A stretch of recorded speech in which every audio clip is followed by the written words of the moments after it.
குர்ஆன் சொல்லுகிறது வனப்லூக்கும் பிஷ்ஷர்ரி வல் கைரி ஃபித்னா. அல்லாஹ் நலவிலும் தீயதிலும் சோதனைகளை கொடுப்பான். இறைவனை பொறுத்தவரை நலவை இறைவன் கொடுப்பதும் ஒரு தீயதை உங்களை அணுக வைப்பதும் இரண்டும் இறைவனை பொறுத்தவரை சோதனைதான். உலகத்தை படைத்து மனிதர்களை இந்த உலகத்திலே அனுப்பும் போதே இறைவன் கூறிவிடுகிறான், வலனபுலுவன்னக்கும், நிச்சயமாக திட்டமாக நான் உங்களை சோதித்தே தீருவேன்.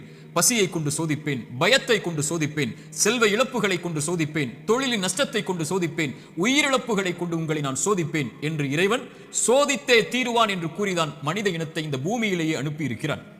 இந்த பூமியிலேயே சோதனைகளில் இருந்து நீங்கி ஒரு சமூகம் வாழ வேண்டும் என்றால் அவர்கள் யாராக இருப்பார்கள் தெரியுமா? நபிமார்கள், இறை தூதர்கள். ஆனால் அந்த இறை தூதர்கள் தான் இந்த பூமியிலேயே அதிகம் சோதிக்கப்பட்டவர்கள். சோதனை எனக்கும் உங்களுக்கு மட்டும் இறைவனால் கொடுக்கப்படுவதல்ல, நபிமார்கள் தான் இந்த உலகத்திலே சோதனை கொடுப்பதற்கு முதலாவதாக இறைவனால் தேர்ந்தெடுக்கப்படுபவர்கள். குர்ஆன் சொல்கிறது, நபிமார்கள் நிராசை அடைந்து நாங்கள் பொய்ப்பிக்கப்பட்டு விட்டோம் என்று எண்ணும் அளவிற்கு அவர்கள் நிராசை அடையும் போதுதான் அந்த சோதனையால், அந்த சிரமங்களால், அந்த கஷ்டங்களால் இறைவன் அவர்களுக்கு வெற்றியை அளிப்பான் என்று குர்ஆன் சொல்கிறது.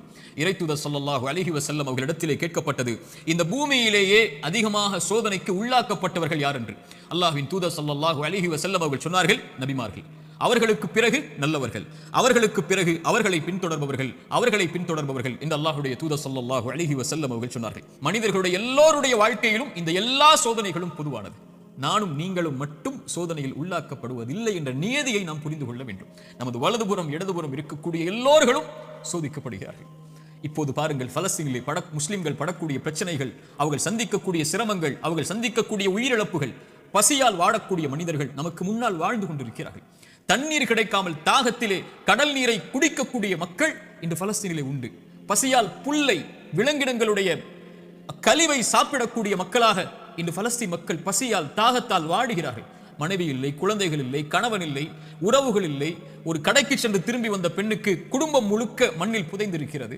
அவர்களுக்கு உணவுக்கு வாய்ப்பில்லை, தண்ணீருக்கு வாய்ப்பில்லை, ஒதுங்குமிடத்திற்கு வாய்ப்பில்லை, பாதுகாப்பிற்கு வாய்ப்பில்லை. அவர்கள் தொழுவதற்கு மஸ்ஜிதுகள் இல்லை பலஸ்தீனில். இந்த சோதனைகளுக்கு முன்னால் எல்லாம் என்னையும் உங்களையும் நிறுத்தி பாருங்கள், நம் சோதனைகள் எல்லாம் ஏமாத்திரும். என்ன அளவு சோதனைகளை சந்திக்கிறோம்.